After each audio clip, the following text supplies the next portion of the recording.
안녕하세요. 반갑습니다. 하나님의 크고 귀하신 사랑과 은혜가 함께하는 화요일이 되시기를 간절히 바라고 기도합니다. 먼저 찬양을 드리겠습니다. 찬송가 449장입니다. 예수 따라가며 복음 순종하면 우리 행할 길 환하겠네. 주를 의지하며 순종하는 자를 주가 늘 함께 하시리라. 함께 믿음으로 찬양하겠습니다.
이제 하나님의 말씀을 함께 읽겠습니다. 출애굽기 21장 28절부터 36절입니다. 28절 제가 먼저 읽고요. 한 절씩 교독하겠습니다. 소가 어떤 남자나 여자를 받아서 죽이면 그 소는 반드시 돌로 쳐서 죽여야 한다. 처형된 소는 먹어서는 안 된다. 이 경우에 소의 임자는 형벌을 받지 않는다. 그러나 그 소에게 받는 버릇이 있는데 그 임자가 남에게 경고를 받고도 단속하지 않아서 어떤 남자나 여자를 죽게 하였으면 그 소만 돌로 쳐서 죽일 것이 아니라 그 임자도 함께 죽여야 한다. 그러나 피해자 가족이 원하면 소 임자를 처형하는 대신에 그에게 배상금을 물릴 수 있다. 그때에 그 배상금 액수는 재판관이 정한다. 또 소가 나이 어린 소년이나 소녀를 받아 죽게 하였을 경우에도 그 소임자에게 같은 법을 적용한다. 소가 남종이나 여종을 받아 죽게 하였으면 소 임자는 그 종의 주인에게 은 30세겔을 주고 그 소는 돌로 쳐서 죽여야 한다. 어떤 사람이 구덩이를 열어놓거나 구덩이를 파고 그것을 덮지 않아서 소나 나귀가 거기에 빠졌을 경우에는 그 구덩이의 임자는 짐승의 임자에게 그것을 돈으로 배상하여야 한다. 그러나 죽은 짐승은 구덩이 임자의 것이 된다. 어떤 사람의 소가 그 이웃의 소를 받아서 죽게 하였을 경우에는 살아있는 소는 팔아서 그 돈을 나누어 가지고 죽은 소는 고기를 나누어 가진다. 그 소에게 받는 버릇이 있다는 것을 알면서도 그 임자가 단속하지 않았으면 그는 반드시 살아있는 소로 배상하고 자기는 죽은 소를 가져가야 한다. 아멘. 오늘의 말씀을 통해서 우리가 받아야 할 교훈을 마음에 간직하기를 원합니다. 어제 우리는 사람의 생명을 다루는 문제를 살펴보았습니다. 오늘 말씀에는 짐승의 생명을 다루는 케이스가 나오는데요. 세 가지 케이스를 제시하고 있습니다. 첫 번째는 소가 사람을 죽였을 경우입니다. 이것은 소에게만 해당되는 것은 아닐 거고 모든 가축에 해당이 됩니다. 소는 그냥 가축의 대표입니다. 소가 사람을 죽였을 경우에는 일단 공통적인 것은 사람을 죽인 그 소도 처형을 시켰습니다. 그리고 아무리 아까워도 사람을 죽인 소는 먹지 말아야 합니다. 그리고 소의 주인의 책임 여부를 가려야 하는데요. 소가 이때까지 사람을 받거나 다치게 하거나 그런 적이 한 번도 없었다면 주인의 직접적인 책임은 면하게 됩니다. 하지만 소가 이전에도 사람을 받거나 다치게 한 적이 있어서 주인이 그 소를 잘 간수하라고 하는 주위 사람들로부터 그러한 경고를 받은 적이 있었다면 그런 경우에 이런 인사사고가 난 경우에는 주인의 책임이 됩니다. 소의 잘못뿐만 아니라 그 소를 잘못 관리를 못한 주인의 책임이 큰 것입니다. 그래서 소도 처형을 당할 뿐만 아니라 그 주인도 처형을 당하게 됩니다. 다만 피해자 가족이 그 주인을 처형하는 것을 원하지 않을 경우 주인은 처형은 면하지만 자신의 생명값만큼의 피해보상금, 즉 배상금을 추가로 지불하게 될 것입니다. 이와 같은 원칙은 어른이 죽었을 때뿐만 아니라 아이들이 희생당했을 경우에도 어른과 똑같이 적용하여야 했습니다. 왜냐하면 어른의 생명이나 아이의 생명이나 그 가치와 무게는 동일하기 때문입니다. 그리고 소가 남녀 종을 죽였을 경우에는 당시 종의 시세였던 은 30세겔을 내게 했습니다. 두 번째 케이스는 어떤 사람이 구덩이를 파고 그것을 그대로 방치해서 소 가축들이 거기에 빠져 죽었을 경우입니다. 이때는 그 구덩이를 파고 그 구덩이를 제대로 관리하지 않은 사람에게 책임을 물었습니다. 그래서 만일 소가 빠져 죽었다면 소값을 물어내고 죽은 소는 자기가 차지했습니다. 그런데 이때에는 구덩이를 판 사람을 죽이지는 않았습니다. 왜냐하면 죽이려고 일부러 구덩이를 판 것은 아니기 때문에 정상을 참작해 준 것입니다. 세 번째 케이스는 짐승끼리 들이받아 소 한 마리가 죽게 된 경우입니다. 이때 만일 소가 갑자기 흥분해서 다른 소를 받았다면 산 소와 죽은 소를 팔아서 절반씩 나누어 갖게 했습니다.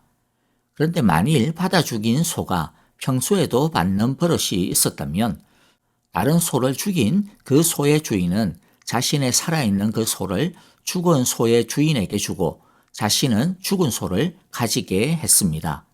자, 오늘의 이 명령을 통해서 우리가 살펴볼 한 가지 중요한 주제가 있습니다. 그것은 바로 책임감입니다. 자, 오늘 말씀을 보면 비록 고의적이고 의도적인 것은 아니었다 하더라도 책임을 소홀히 하여 일어난 사고의 경우에는 즉 자신이 사람을 죽인 것이 아니고 소가 사람을 죽였다 하더라도 자신이 그 소가 사람을 받는 문제가 있다라는 것을 이미 아는데도 그것을 제대로 관리하지 아니한 그 책임이 있기 때문에 그 소가 저지른 잘못은 그 소의 관리자인 주인도 동일하게 져야 한다라고 하는 것입니다. 그 주인은 책임을 져야 하며 자신의 무책임함에 의해 일어난 사고이기 때문에 그에게는 보호받을 수 있는 권리가 없었습니다. 이것을 통하여서 하나님은 우리가 맡은 부분에 대해 책임감을 가져야 한다는 것을 가르쳐주고 계십니다. 이것은 비단 소에 대한 책임만을 말하는 것이 아닙니다. 하나님께서는 모든 사람에게 자기가 맡은 일에 대한 신령한 책임을 부과하셨습니다. 하나님은 우리가 맡은 일과 역할에 있어서 책임을 확실히 다할 것을 요구하고 있는 것입니다. 하나님은 그 책임을 물으실 것입니다. 우리 모두에게는 무엇인가에 대한 책임을 다 가지고 있습니다. 우리는 우리 자신에 대한 책임을 무엇보다도 가지고 있습니다. 하나님의 보석으로 아름답게 다듬어져 가야 하는 책임이 있습니다. 우리는 대부분 자신 안에 있는 들이받는 습성이 어떤 것인지를 잘 알고 있을 것입니다. 만일 우리가 어떤 부분이 약점이고 어떤 부분에 있어서 유혹을 잘 받고 어떤 부분에서 잘 넘어지는지 알면서도 그 부분에 대해 제대로 책임을 다하지 아니하고 제대로 준비를 제대로 하지 않았다면, 그래서 죄를 짓게 된다거나 또는 어떤 문제가 생기게 된다면 그것은 전적으로 우리의 책임이 될 것입니다. 그런 다듬어지지 않은 야수와 같은 습성이 무엇인지 아는데도 불구하고 내버려두면 안 되는 것입니다. 결국 그 야수로 인해 자신도 상처받고 다른 사람들도 상처받게 되어질 텐데, 그렇게 상처받도록 내버려 두어서는 안 되는 것입니다. 들이받지 못하도록 재갈을 물리고 고삐를 제대로 채워야 하는 책임이 우리에게 있음을 꼭 기억하기를 바랍니다. 또 어떤 사람은 남편으로서의 책임이 있고 또 아내로서의 책임이 있습니다. 자신의 아내의 약한 점을 알고 있을 것이고 자신의 남편의 약한 점을 알고 있을 것입니다. 그 약한 점을 돌봐주고 보살펴주고 그것으로 인해 어려움을 당하지 않도록 케어해 주는 것이 바로 책임인 것입니다. 그 약한 부분으로 인하여서 배우자가 넘어지고 문제에 빠진다면 하나님은 그 사람뿐만 아니라 책임을 맡은 사람, 그런데 책임을 제대로 감당하지 못한 그 사람에게도 동일한 책임을 물으실 것입니다. 또 우리 대부분은 부모로서의 책임을 지고 있습니다. 부모에게는 자녀가 하나님의 자녀로 믿음과 사랑 안에서 건강하고 바르게 자랄 수 있도록 감독하고 지도할 책임이 있습니다. 우리는 그 책임을 소홀히 해서는 안 될 것입니다. 또 경우에 따라서 사장이면 사장으로서의 책임을 하나님으로부터 받았고 직장인이면 직장인으로서의 책임을 하나님으로부터 받았다라고 하는 것을 우리 모두 잊지 말아야 할 것입니다. 무엇보다도 우리는 하나님으로부터 이 세상의 어둠을 밝히는 빛이라고 하는 책임을 받았습니다. 우리는 믿지 않는 우리 주위 사람들에게 하나님을 보여주고 알려줄 책임이 있습니다. 물론 복음을 전하고 가르쳐 준다고 해서 모든 사람들이 다 우리의 말에 귀를 기울여 주는 것은 아닙니다. 그것은 우리의 책임이 아닙니다. 그러나 알려주는 것은 우리의 책임입니다. 하나님은 그 책임을 우리에게서 찾으실 것입니다. 여러분, 우리 모두 하나님께서 우리에게 맡기신 책임을 온전히 잘 감당하는 우리 모두가 되시기를 기도하고 축복합니다. 그리하여 죽이고 망치는 자들이 아니라 도리어 살리고 세워주는 자들이 다 될 수 있기를 간절히 바라고 기도합니다. 이제 헌신의 찬양과 더불어 오늘의 말씀을 마음에 새기면서 헌신의 기도와 중보의 기도를 드리도록 합시다. 감사할 것은 감사하고 회개할 것은 회개하며 헌신하고 결단할 것은 헌신하고 결단하는 기도를 드립시다. 형제자매들을 위하여 중보 기도합시다. 아프신 분들을 위해서 특별히 기도해 주시는데요. 항암 치료받고 계시는 박정은 집사님의 치유를 위해 간절히 기도해 주시기를 바랍니다. 박윤경 전도사님을 위해서 많은 기도 부탁드립니다. 주께서 그 여종을 긍휼히 여기시사 새 힘을 주시고 고쳐주소서라고 기도해 주시고요. 정계자 전도사님, 노창득 권사님, 이두상 집사님과 또 황순근 권사님, 김윤호 아기를 위해서도 계속 사랑의 기도 부탁드립니다. 그리고 미얀마의 평화와 안정을 위하여서 또 미얀마에 있는 교회와 성도들 그리고 우리 선교사님들의 안전을 위하여서 복음의 능력을 위하여 기도해 주시기를 바랍니다. 여러분, 오늘도 책임을 다하는 우리 화요일이 되시기를 바랍니다. 안녕히 계십시오. 감사합니다.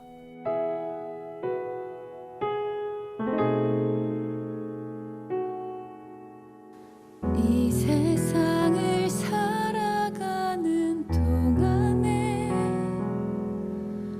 나의 힘을 의지할 수 없으니 기도하고 낙심하지 말 것은 주께서 참 소망이 되심이라. 주의 길을 걸어가는 동안에 세상의 것 의지할 수 없으니 감사하고 낙심하지 말 것은 주께서 참 기쁨이 되심이라.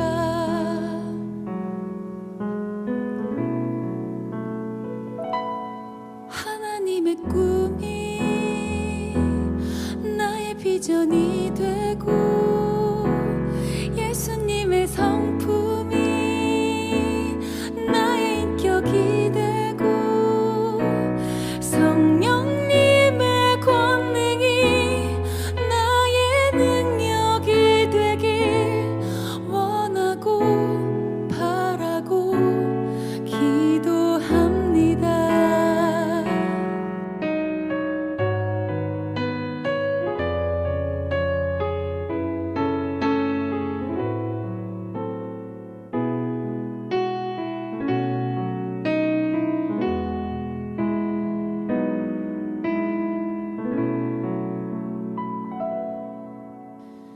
이 세상을 살아가는 동안에